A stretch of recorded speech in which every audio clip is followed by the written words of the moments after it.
welcome to part 2 of our post-apocalyptic special. The good news is that Colin is not infected with the zombie virus. The bad news is that he is rotting from the inside out because he's past his expiry date and therefore actually does need to be eaten first. But we'll get to that in due time. On with the podcast. So we're going to talk about Mutant Year Zero, a tabletop RPG from Modiphius Entertainment. Came out just before Christmas last year.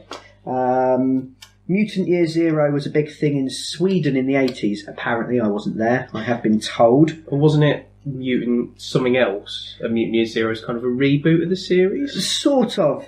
There's a complicated history. I think it was the original. Then Mutant Chronicles was a follow-up game involving mutants in space, which I'll probably be buying when it comes out. It's scheduled to come out very, very soon, if not round about now. So we'll have a look at that. But Mutant Year Zero has been sort of remade, rebooted by Freesound, or Free League Press in Swedish, translated by Modiphius, and kind of given a bit of a UK-US twist to some of the resources and things that come in there. Has been very successful. We went to the UK Games Expo this year, and there they vote for the Ennies. Oh, yeah. Which are awards for various different games, and it was quite successful. It's now an Ennie award-winning game. Which I'm not surprised about. It's lovely. Yes. What is lovely about it, Aaron? Well, so, tabletop RPG. So, like a typical one, we need to create characters, and unlike a lot of other ones which kind of require the DM to create the world as such, you kind of decide on a map of an area you want to do. It highly recommends you use a map of your local town or city as a starting area. The Swedish community has a whole website kind of dedicated to that, don't they? Yes, and the English version of the game comes with, inside one cover you've got London, or the Big Smoke, and then the other cover you've got New York, or something else they've called it. Yeah. So, I mean, we've gone for the London one rather than developing our own thing, but it highly recommends you kind of build a map around your own city, and you then create a community together of mutants.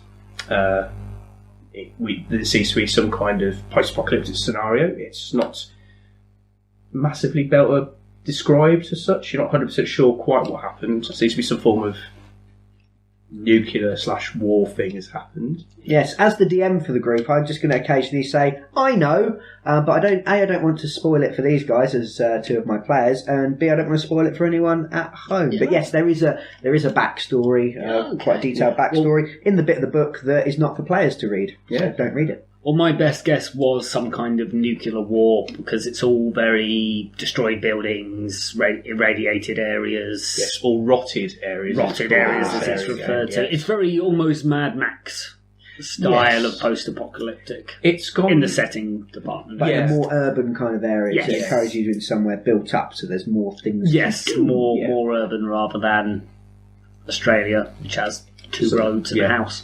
And the mountains in the distance. Yeah, and a really big rock with a name. Yes. And the world's biggest ball of string. But yeah, I mean, it's very similar to how Fallout has. It's just clearly taken a lot of influences and makes a lot of nods towards other post-apocalyptic things throughout the campaign, but it's done its own little twist on it. So you all play mutants, which is what you call yourselves. You don't have parents as such, but you have some form of elder who's different to you, but watches out and looks after you. Yeah, and the elder is the elder not is a mutant. No, he's human from a non-character point of view.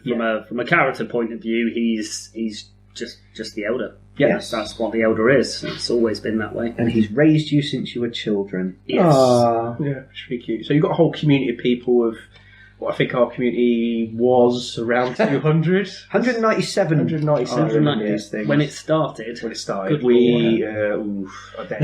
I haven't looked at the sheet with the numbers yet, but this game... We've dropped numbers. The character creation system in this particular RPG is quick and easy to do. You've got small pool of points that you put into some abilities. Very similar to World of Darkness from what I can tell. You've got 5 dots for strength, wits, agility, empathy, and empathy. Yeah, and you spread your stats around those. Yeah, so you have a certain number of points to put into your physical and mental abilities, and then a certain number of points that you put into skills. Yes. There is an element of a class-based system. Yeah. Not as in upper class and lower class. Tops and plebs. Although we have had some of that, yes. But each class has its own individual unique skill that makes it really good. Aaron, what are you playing? I am playing a dog handler. So I have a pet dog as such, who... is a vicious mutated dog. I always pictured Dimito as being very cute. Yeah, so did I. Well, yeah, with an eye patch. Yeah, an eye patch with an eye patch. Thank you. Acid spray. Yes, so I have a particularly, not exactly an emphatic link with the dog, but you know I've got it well trained. It will do my thing. Mutts are generally wild, with a handful of selection of other dog handlers who are quite good at it. Colin, you are playing? I am currently, and I say currently because they can, your characters can die at any second. I am currently playing a gearhead. So an engineer of sorts. They build things and stuff. It's a crafting system. There you go. It's they fashion devices. They fashion fashion devices as we refer to it. They can repair equipment, but they can also build almost anything you can think of from materials scattered around. Yeah, from the various scrap around. I myself have made many guns and suits of armour for the party over our expansive adventure. Each one has been lost. I'm not going to get into why. The person responsible knows why, and I hope he feels sorry for me as I'm doing this, because it's hours and hours of building lost. No, I think we should explain it, because this goes quite nicely into one of the special things about Mutant. Now, the pack we got given by, I don't know if it was the development team or just their PR team that we met at Dragon Meet. Modiphius, yeah, we went to Dragon Meet, so we got the game, I picked the game up, didn't go deliberately for it, but I was so excited by it. Yeah, they sold it brilliantly to us. Yes, and not only did I get the book, I also got the 2 maps printed out on A2 shiny coloured paper, and bought the packs of cards. They were paid for, but they were a bargain. And well worth it. So I mean, like a lot of other DM guides, there's tables and stuff you can roll on, but they come with cards.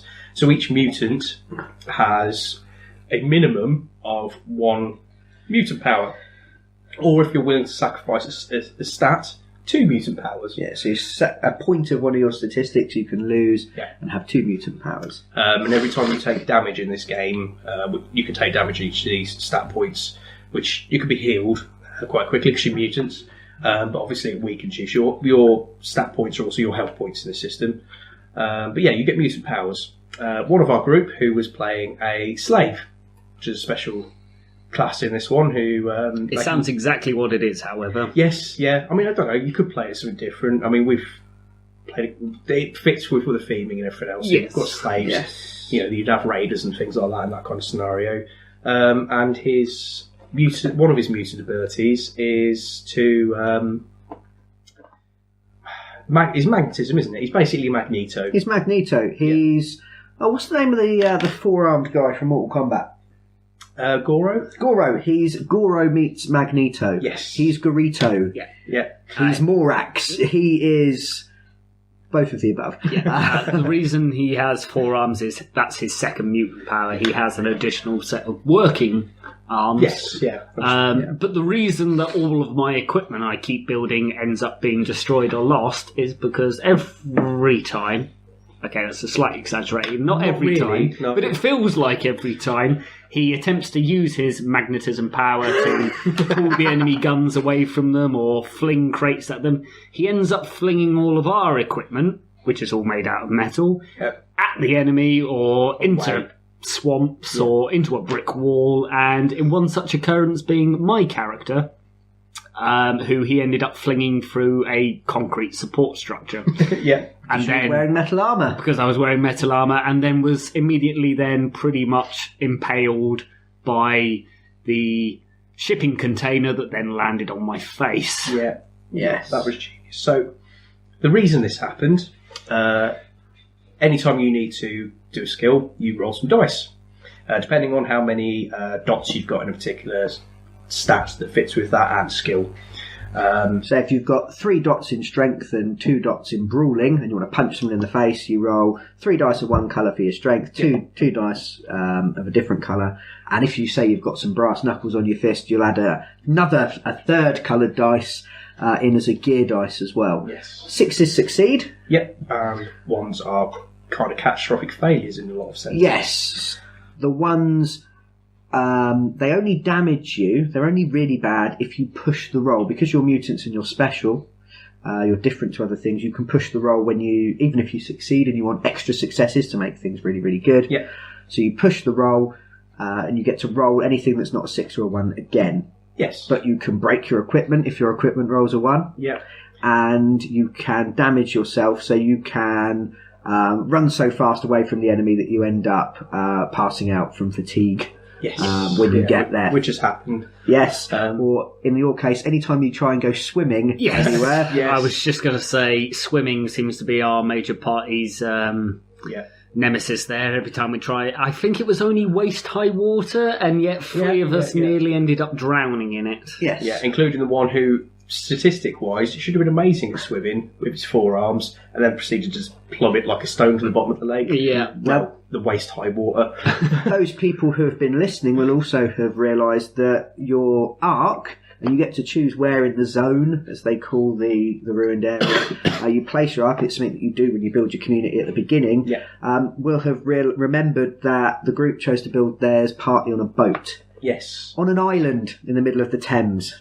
Yes. Yes, excellent. But all the water is rotted, which is a sort of a word for irradiated, what the mutants call it.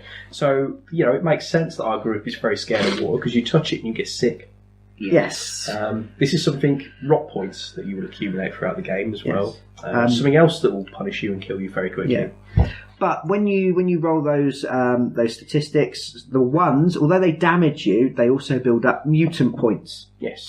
And those mutant points power your mutant abilities, and your mutant abilities are incredibly powerful. If you can set things on fire, it's not like you're like a walking cigarette lighter. It means that you run around spewing gouts of flame that incinerate people and kill them. Yeah. If you're Magneto, you've got that kind of power, you can pick up a rusted car and throw it at someone running away from you.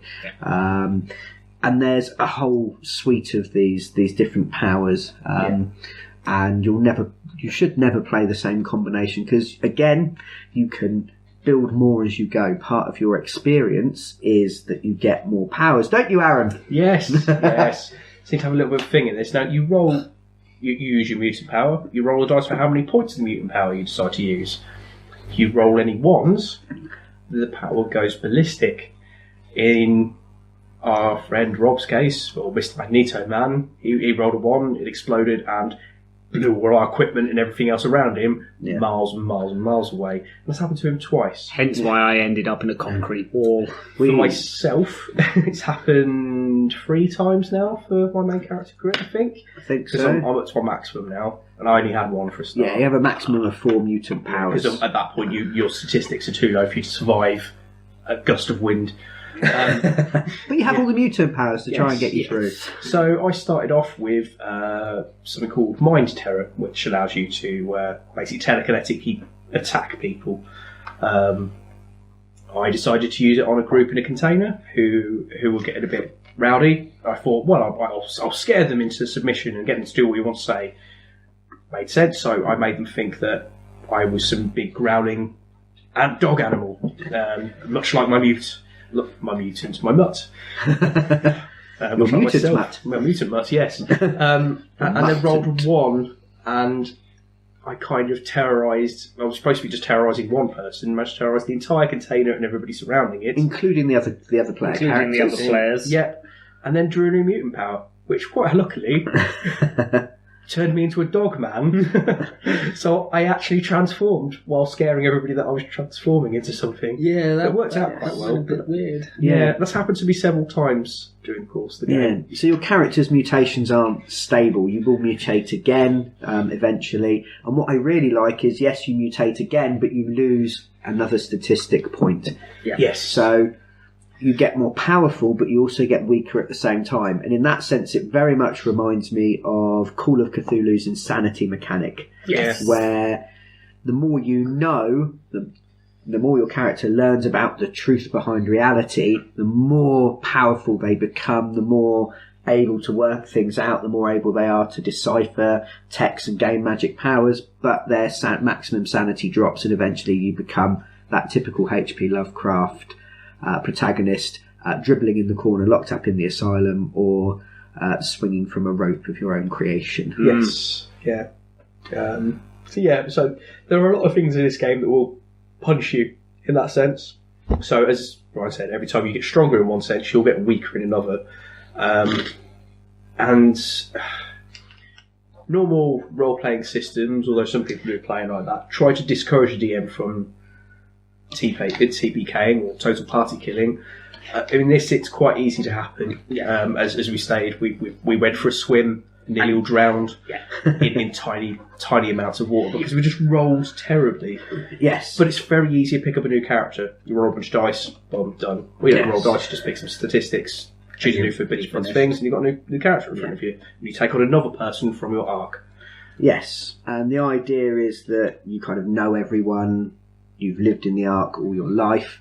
The reason that you leave the Ark and kind of the inciting incident that starts the campaign rolling, depending on what your DM chooses, the one it suggests, and it's the one that I actually rolled with you guys, is that the Elder isn't particularly well, and thus is losing control over you. You've also grown up, so you're not little kids anymore. Yeah. But also your water is running out. Yes. So you go off to look for something to fix your water purifier, and that brings you into contact with the outside world and sort of kickstarts the campaign off. Yes. And things kind of snowball from there. Yes. Really do. Snowball is the correct term. Snowballs filled with rocks and jagged pieces of metal, and occasionally my character and some concrete. Yes. Dirty snowballs. Yes. Very, very dirty, rot-infested snowballs. Yes. Now, one of the guiding principles of the game, because I've been running it, and Colin and Aaron are two of my players. There's a couple more, but they haven't survived the apocalypse. They're not in the bunker, so we're going to have to play on without them. I can go mad and pretend to be two people. It's quite possible as I listen to my own voice in this recording. So, one of the guiding principles of the game is that everything rots, everything falls apart. Yes. And that is followed up in everything. So your gear, yes, you might find a pre-war gun or a pre-collapse gun, but eventually it will break and fall apart. You probably won't know how to fix it because you're uneducated mutants. Yeah. Your characters, the stronger they get with powers, the weaker they get with regards to their statistics. It's not sort of nicely balanced in that sense. And so you don't necessarily want a new power. When you've got your 4, you then just, if that happens again, you just get weaker and weaker. Yeah. You don't gain any more powers, you just lose statistics. After I'd say about probably 5 months worth of playing, we have reached the point where one of our players' character is now almost unplayable.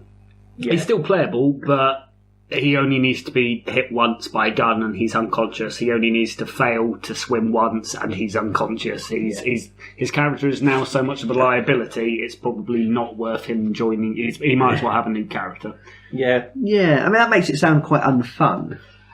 Well, no, because Well, I don't want to say it's unfun. I mean, it's never nice for anyone who's involved in role-play games and other RPGs like that. It's never fun to lose a character you've spent time playing. Yeah.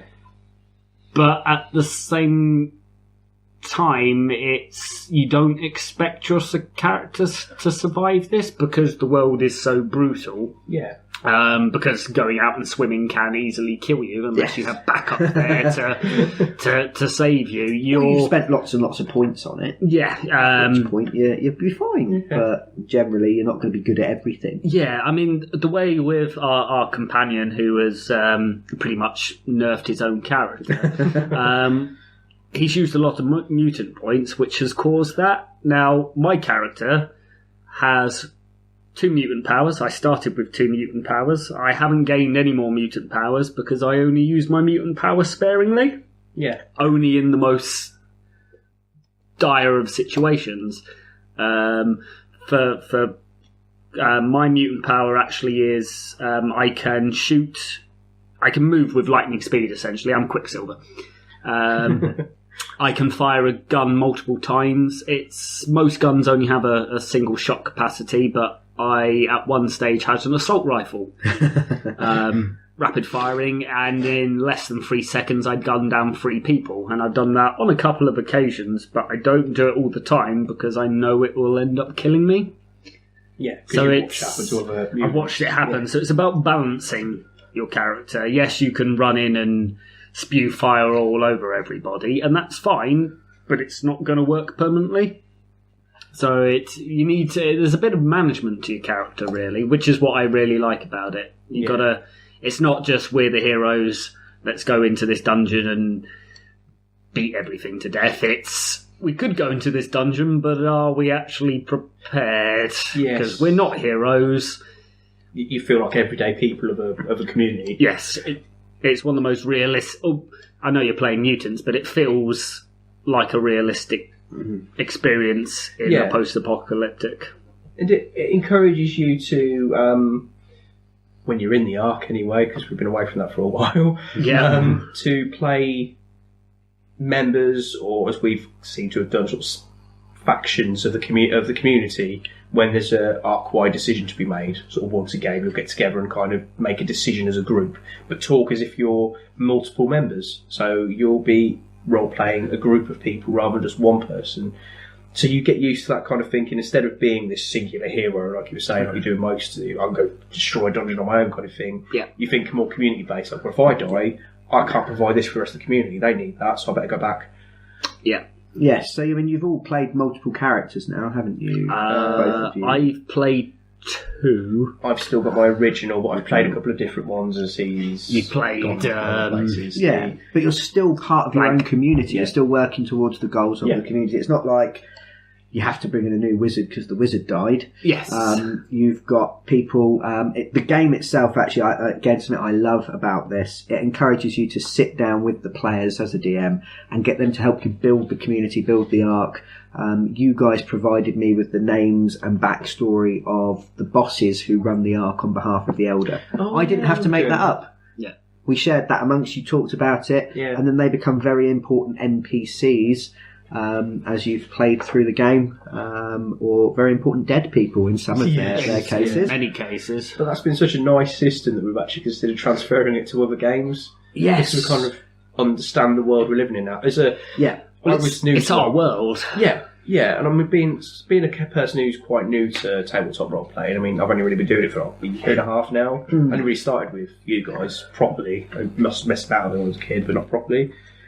Sometimes I come into a game and go, I don't understand what's going on, and trying to play a character who's lived that whole world as that, you just end up having to play stupid, quiet characters all the time. Yeah. For a little while, which is this, I can play a knowledgeable character who knows everybody and everything because I built that. Helped to build it, at least. To build it. You feel more attached to it. Yes. Say you were playing another tabletop RPG and they go, this village over here has burnt down. Okay, that's fine. It's a name you just told me 5 minutes ago. It's a dot on a map. Yeah, it means nothing to me. But in this, you go, your ark's on fire or you're running out of water. We built that place. Yeah. It's like a sandcastle we've carefully constructed, and now the DM is coming in, he's giving it a kick. It makes you feel sad and makes you want to accomplish your missions, not because you want your character just to beat everything to death, but because if you fail, your ark's going to die, everyone's going to starve to death. And the other thing it does, as well, to motivate your characters, to guide them through the game, is it gets you to sketch out your relationships with the other player characters on your character sheet and pick one of those to be your PC buddy. Yes. So it's the one other person who's going on your expeditions that is your bestest buddy in the whole wide world. Yeah. And if you risk something to help them out, whether that's you make an enemy for them or you literally run into a hail of gunfire to drag them out the way, the game gives you XP. Yeah. You pick someone who's not a player character, but someone that you want to protect. And the game gives you XP if you do that in the game. Yes. It picks someone you don't like, and it rewards you for messing with them, for going out of your way, risking something to get one over someone that you don't like.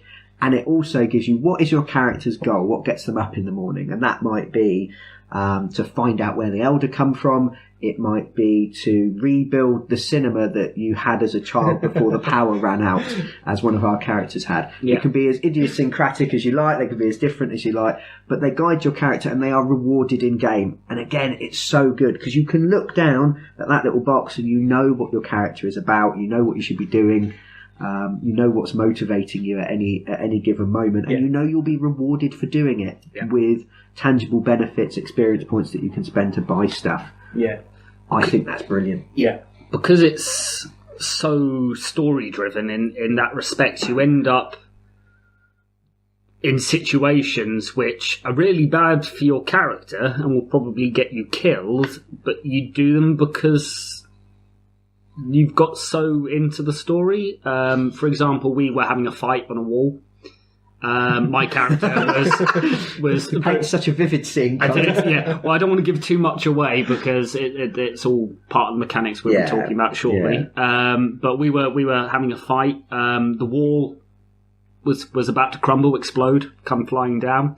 I made a success on my roll the hell out of the way.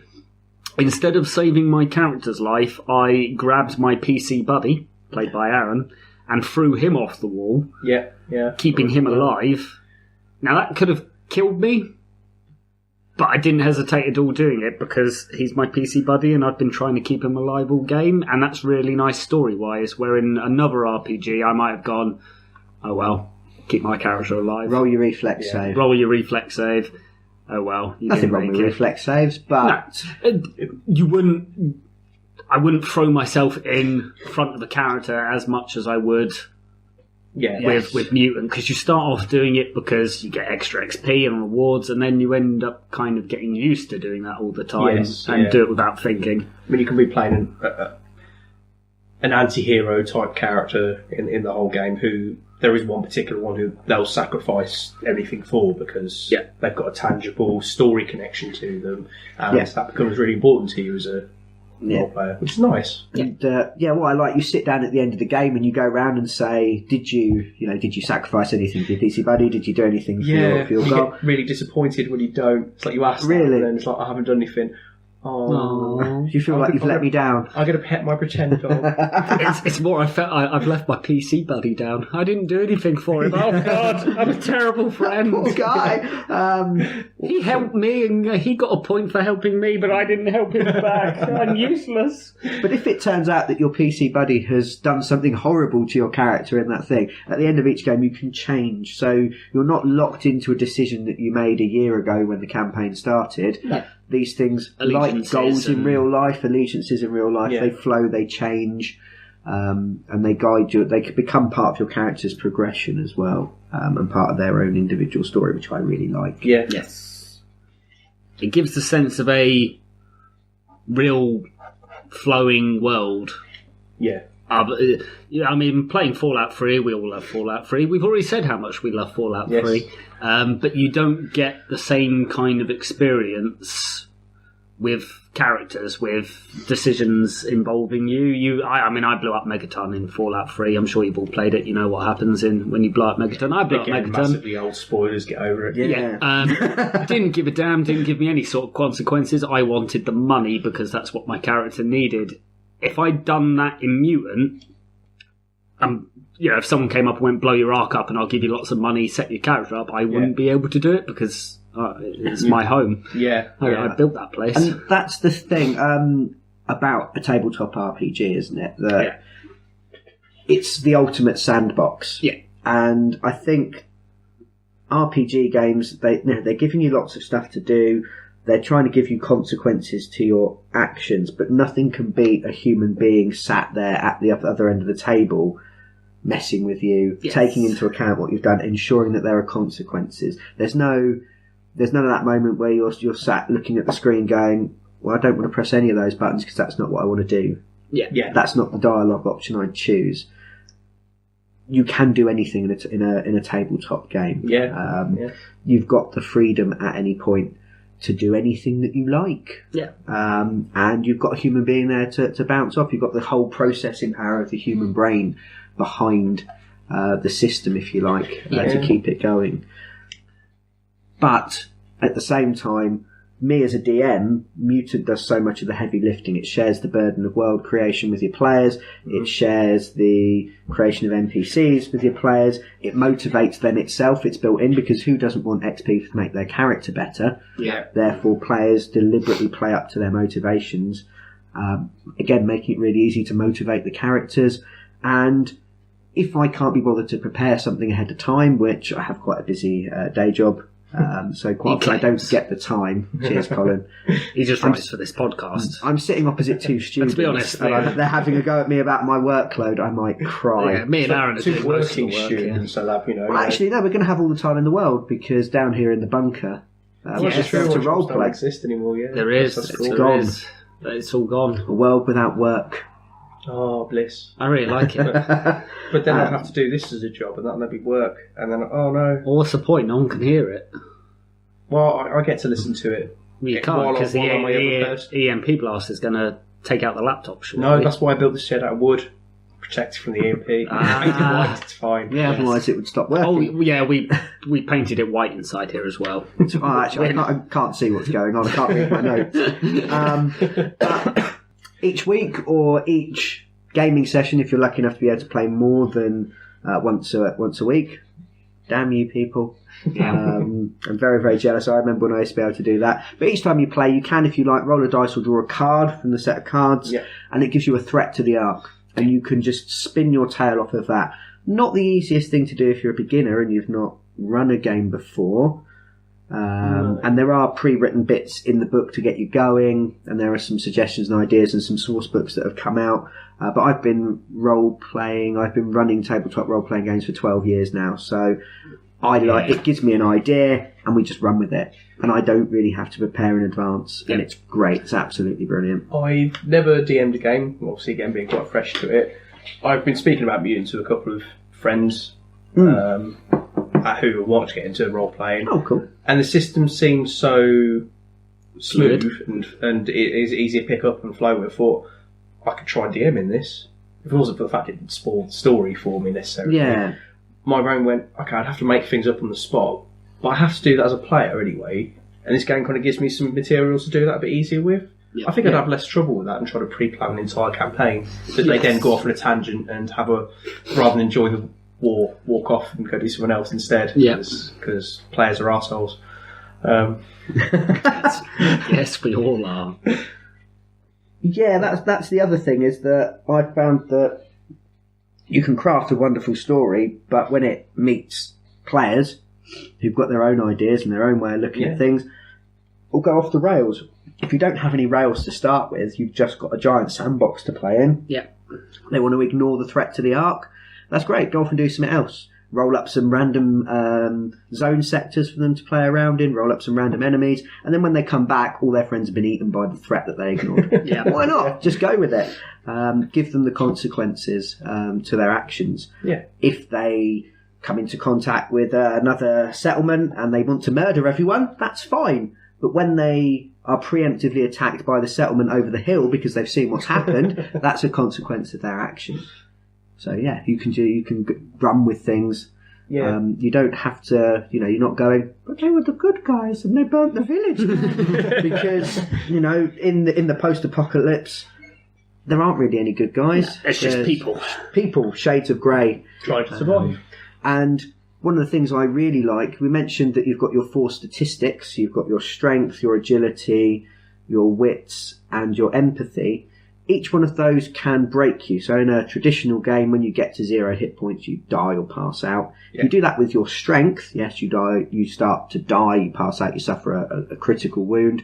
If you run out of agility, you're fatigued. You pass out because you're tired. If you run out of empathy, you become assuaged by doubt. Doubts, yeah. And It's happened a lot to us. Yes, you have no idea where you're going, what's going on, and what's happening. And if you lose all of your wits, you are confused. Which is really easy to roleplay, by the way. Yes. And you become broken, you become easy pickings. Which, in hindsight, is hilarious because, well, imagine you're in the middle of a firefight and the bloke standing next to you suddenly loses all his wits and then stands up and decides to wander around. It's like that bit of how I was Saving Private Ryan where the guy's just wandering around looking for his arm. That's essentially what happens. Yes. You just wander around going, I lost my gun. Oh, I better go find it in the middle of a firefight. Yeah, or you just run off gibbering. Yeah. That's another perfectly fine thing. One of my examples is I was actually broken by doubt. My character decided he hated the mission, so he got drunk and started screaming at everything, which resulted in the party being attacked because I was making so much noise. Yeah. Which we hadn't planned. I hadn't planned when Colin runs out of this, we'll do this. It just spins off naturally from the system. Each stat, each kind of health bar, if you like, has a different resource to replenish it. So you need food to replenish your strength. You need water to replenish your fatigue. You need human contact or mutant contact, a moment of closeness in order to regather your empathy, and your confusion. You need to sleep a lot to become unconfused. Yeah. So you can put the players into situations where they're running out of food and they have to make very hard decisions about who's going to become starving and start losing more strength and who's actually going to eat that day. Yeah. Water.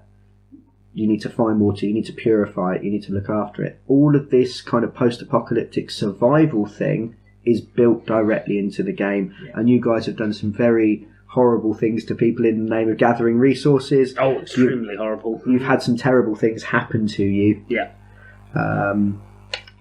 Yes, so it really has that feel of forcing you to survive. Yeah. So it really, the mechanics, everything falling apart, the idea of surviving really fits the theme. Or from my point of view, it does. Do you agree? Yeah, definitely.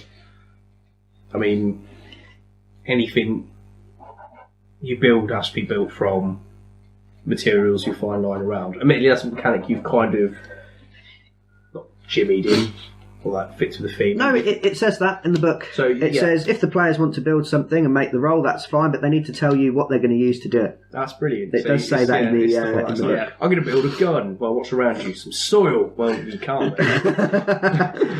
Well done. Might be able to build a potato gun. So yes, so it's got the whole sort of theming is built in. The other thing you can do at the end of each session, you roll a dice to see how many mutants in your arc have died that session from starvation, from encounters in the wild if they've gone out, from off the projects they're working on. Yes, you can set up projects and work on them, and it gives you XP again for doing that. Try and develop your arc. And you basically start. It has a base building mechanic in it, and this is the irony when I said I'm not looking forward to Fallout 4 because it just looks like you're going to build some walls and some guns. In Mutant, you might build a pub where people go to share stories, and it increases your culture, which has effects on your characters, on the things they can do, and the equipment they can understand in the world. You might build some defences, and then if your arc is attacked or your arc ends up at war with someone, the defences that you've built will come into play. Pointlessly in the case of the party. Yes, extremely. We might come to that in a second. You might build up food supply. So you farmland. Your characters spent many months trying to chisel away the concrete of the island that they live in order to grow crops, because one of them remembered crops from a film they watched when they were a kid, back when the electricity worked. One of the characters was questing for electricity at one point because they remembered it, but they died. Was that Argos? I thought that was what she wanted to get the power back on. Yeah, it was. No? Oh, okay. Yes, but you told me to make up my own big dream for her. Okay. And here's kind of the thing you can do with your big dreams, your old motivations. Although it's nice to actually be able to complete them, I created one that I couldn't complete because my character was looking for the ambulance. I remember that. Which... the ambulance was a supposed old piece of technology which had some kind of healing equipment built in. Oh, because you wanted to heal the elder, because the elder was getting old. The elder was sick and I wanted to heal him, and I'd heard of this ambulance. So I went looking for it. The problem is, Brian could have put an ambulance in front of my character who would have completely ignored it, because as far as I was concerned, the ambulance was some kind of lance-based medical equipment or some kind of suit of armour. Like a giant syringe you plunge into someone by riding on a horse at them. Yes. Whatever a horse is. One of the characters has a horse. What? As far as the rest of our characters are concerned, he's called it a horse. Yes. It's a motorbike with a bit of string on the back for a tail, isn't it? Yes. So although but it's his horse, because the only movies they had growing up were westerns. Yes. Yeah, so although and he's gone mad. It is quite serious and it's quite grim, there are moments of amusing behaviour between characters, and it allows you to be a bit more loose. You don't have to be Jim the mighty hero who's going to slay the dragon. You can be Bob, who really likes Pokemon cards. Doesn't know what they are, but he found a Pokemon card once and something that said collect them all. So, so he's trying to collect them all. He's trying to collect them all. Yeah. There are sly winks and nods to that sort of thing in the book. It's not completely po-faced, but and this is the other thing. If you play The Witcher, you have the tone of The Witcher. Yeah. They have decided the tone for you. If you play a tabletop role-playing game, you work out the tone between your friends. So if you had a really heavy session and everyone's looking a bit miserable, you can chuck in something a bit funny. Yeah. If everyone's messing around and you really want to throw a twist in, you can have something terrible happen. Yeah. And kind of control the mood. You tell the story together. The players quite often will, if you guys are in a silly mood, you'll be making things up that are silly. You'll be having silly conversations. Go off drunk somewhere and stuff like that. Yeah. But it might be fit. Yeah, it might be when you're in the serious mode, then you will be attempting to do things, and as a DM, you can control the mood, or you can react with it and guide it, such like. All skills that you sort of pick up as you go.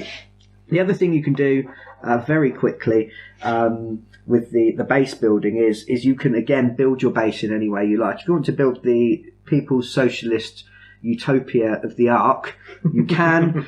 You can come up with a system of laws, a courthouse. You can free the slaves. You can build lots of farmland and share the work amongst people. Yeah. If you want to build some kind of Mad Max 3 hellhole where people fight to the death for the amusement of others and everyone's eating everyone else, you can institute as a project in the Ark cannibalism. More people will die, but your food supply will go up. And it has that whole feel to it. And one thing I did as a DM is when the players wandered off and left all the characters they didn't like in charge of the Ark, they came back and the Ark had instituted some projects of its own that they weren't keen with, and that drove the conflict of the story for a good few weeks. Yes, it did. I've never experienced a civil war, but it ended badly, as I recall. I don't want to anymore. Everything ends badly. Everything falls apart. Yes, especially when our dice rolls are involved in it, which is all the time.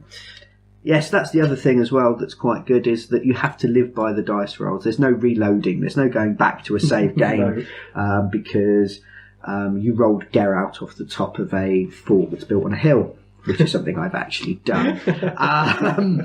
You don't just load you'd have to live with that. If your character fell off of something and died, make a new character. They're dead. It happened. Get over it. Yeah.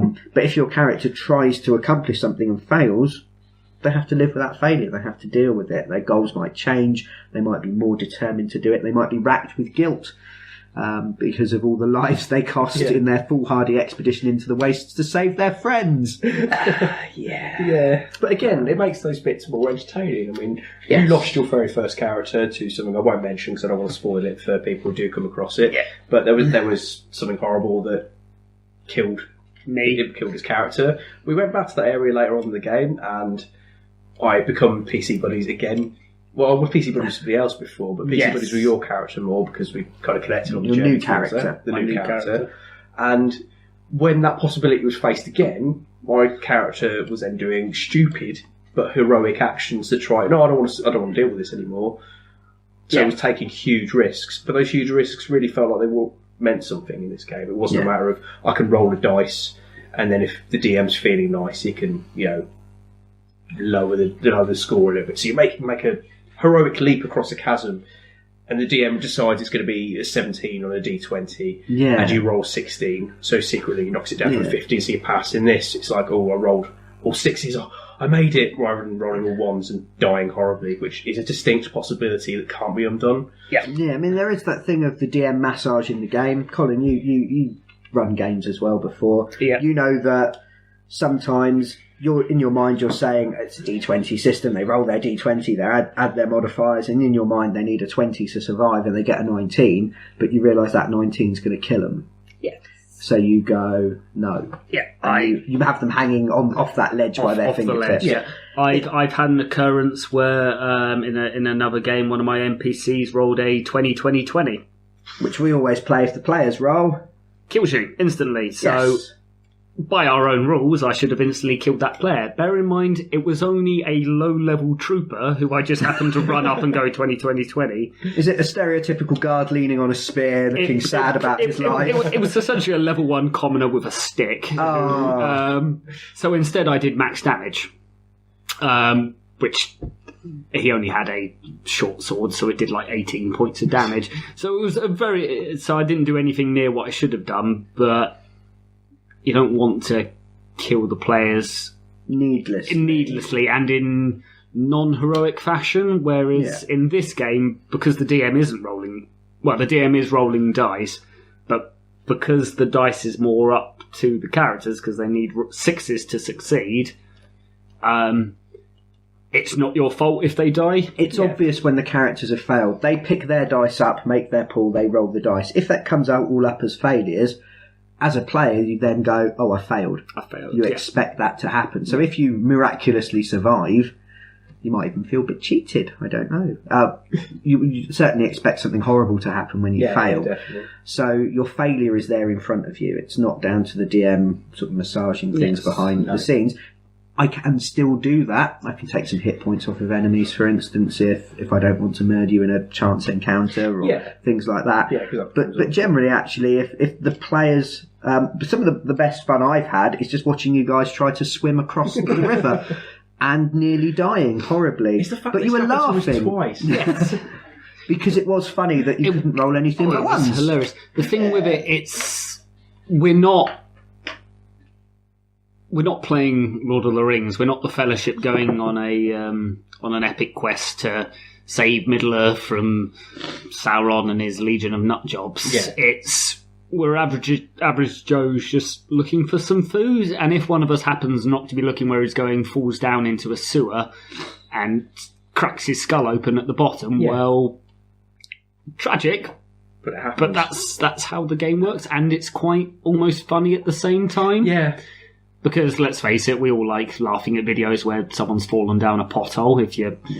Mainly Brian, he's the really cruel one. But, we all like those kind of silly... I need to know the person that's suffering for it to be truly funny. Yeah. So, we all watch silly videos on the internet, and so it is quite funny. It could have been called Shout Before the Game, Yes. So... I, as a DM, I heartily recommend going out, getting a copy of the book for anyone who's thinking of running the game, or just wants to have a look through and steal some of these ideas. The PC motivation is brilliant. Yeah. The constructing the game together. It's not necessarily a new idea. I think the Dresden Files roleplay does it to a similar extent as well. Yeah. But I haven't actually played that. I have read through it a long time ago, but the way it's handled in Mutant is very, very nice. Yeah. And some of the things of maybe constructing some tables or working out your events in advance and drawing them to let you off some of the role play preparation, which I know as a DM can end up taking a long time. I heartily recommend going out, having a look at the game. It's a beautiful little thing, a nice hardback book, nice art style, slightly cartoony. My notes here, I've been trying to get this in all the time. For me, it feels like X-Men meets Fallout. Yeah, very much. You've got the mutant powers, you've got that kind of heroic aspect with your powers, but also you've got that grim kind of needing to survive feel to the game. As players, then, what do you recommend getting involved in a game if one's going on near you? Or I definitely, if one is available to join, or you have a group that are interested in looking, I definitely recommend having a look. I mean, it wouldn't be that difficult to change the settings slightly, or as Brian said, taking parts of the system and incorporating it into other games is well worth looking at. But yeah, I definitely give the system a go. It's brutal, fun, funny, saddening, frustrating, all at the same time. Yeah. As somebody who, again, is fairly new to role-playing games, the system I've been able to pick up a lot quicker and easier. It's less complicated maths, which is always nice after hard work. But it also encourages you to stretch your role-playing skills a little bit more. You do have to play more characters as such, and I like that because I was always nervous about creating a new character in other games because it seemed complex and hard. This one, I could just focus on being somebody different and really playing with that, and that's great. It's really nice, and crying at the dice is a lot more fun in this. Yeah, excellent. I just thought we could have a little thing at the end. As we started with a kind of a little feature, we could finish with a little feature. Yeah. What other, we've recommended Mutant Year Zero, we're all fans of Fallout. What other piece of post-apocalyptic entertainment would you offer or suggest for our listeners to get them through the upcoming dark, barren nights ahead? Well, if you've still got running equipment and, like ourselves, have painted your bunker white and made it of wood, it's important it's made of wood. yes, make sure it's made of wood. So you've got a running PC and electric somehow. I assume you've got a man running on a treadmill or something to keep it running. Yes. One of your slaves. Oh, yes. Slaves. Look forward to that, Colin, before we eat you. Cheers. Stalker, Shadow of Chernobyl. Yep. Yeah, 2007, so it's quite an old game. So it should run on any ancient PC you happen to find while trawling the wastes. Excellent. But it's a first-person survival game that is got a beautiful story beautifully well-written story behind it, interesting characters, and its difficulty is perfect. It's just hard enough to be a challenge without making you cry and run away like Dark Souls does. Yeah, excellent. True. I would recommend with Stalker that it's probably the best example of a game that shows you how you as an actual person will survive, which is not very often, and you'll be pressing quick save a lot. Yeah. As for myself, you put me on the spot here, a post-apocalyptic style game. I'm going to say, at the moment, I haven't played much of it. I've only played a little bit. But for something at least to have a look at some playthrough videos and look at what's going on, perhaps Mad Max. The story mode is a bit rubbish. It's very much taken from the combat mechanics are very much Arkham Island and Arkham City. We talked about it last week, didn't we? We did, but a bit more in depth to it this time. The driving aspect is actually a lot of fun. Upgrading your car, sticking a giant sledgehammer on the front, and then running convoys of enemy vehicles off is well worth doing it for a half hour. Cool. Excellent. My recommendations, we've actually talked about all the games I was thinking about. The Walking Dead Telltale games are brilliant. Yeah. Again, we talked about those earlier. My two recommendations are actually books. You being sophisticated. In the future world without electricity, books will survive. Yes, you can read them as relics of what went before. Cormac light. Yeah, but what happens if you need reading glasses, Brian? Oh no, I can't read without my glasses, Brian. What happens when I lose the screw and the lenses fall out? It's a Twilight Zone episode. Twilight Zone. I know it. I know it from The Simpsons. Yeah, really? Oh, I was just making that up. Yeah. Colin's glasses broke earlier today. They did. So we came when he came to the bunker. He was soaked to the skin. And no it's glasses. okay. We towed him down. He's fine now.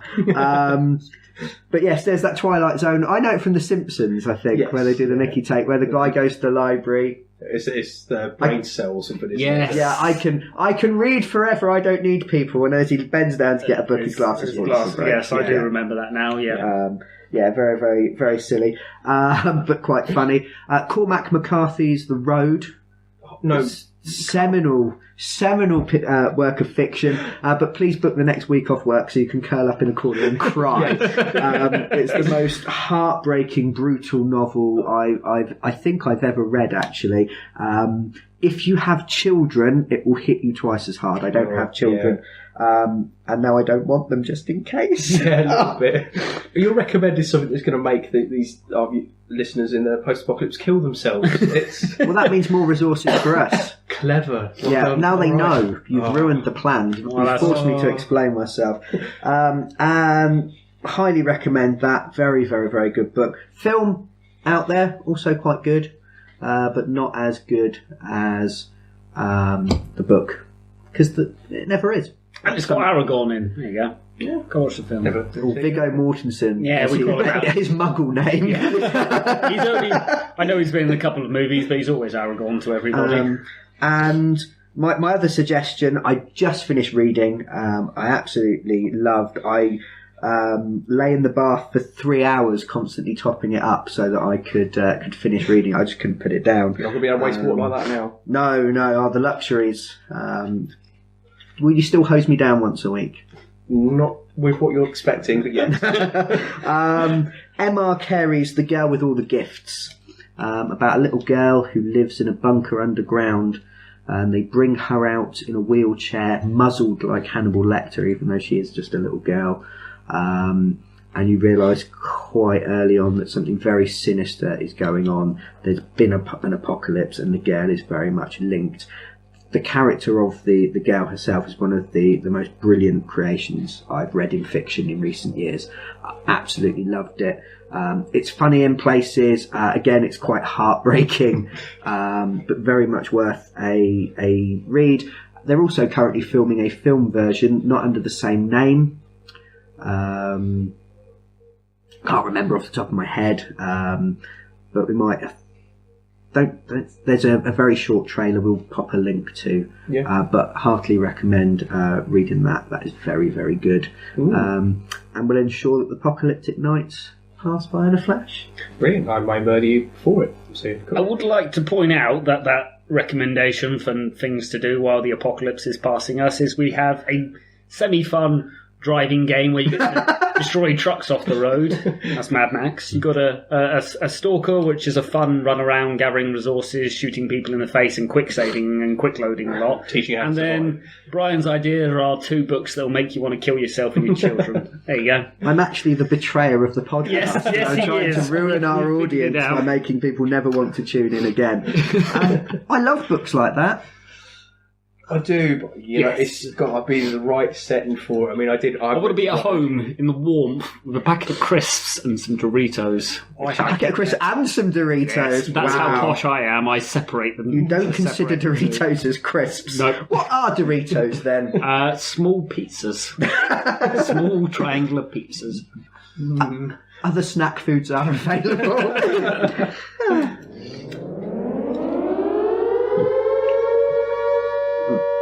So, can you hear that? If that sound means what I think it means, we're out of time, and so are you. If you survive, make contact by leaving a comment or tweeting us for help. From all of us at Critical Twits, remember, if you find us wandering the barren wastes, lost, confused, and unable to fend for ourselves, eat Colin first. Thank you. Bye. Bye.